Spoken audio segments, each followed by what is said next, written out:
At yan po ang News to Go, diretsahang pagbabalita at diretsahang pagtatanong. Sa ngalan ng aking co-anchor na si Howie Severino, ako po si Cara David. Narito ang aming pabaong balita sa inyo. Ang ilang tips para maging alerto sa lindol.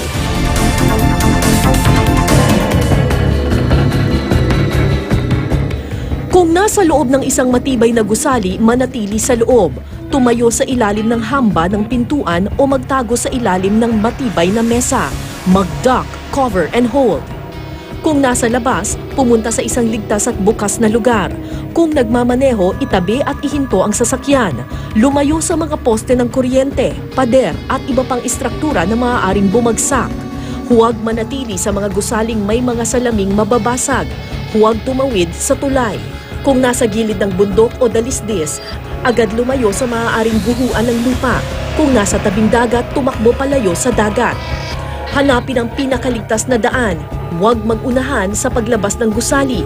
Gumamit ng hagdan, huwag elevator.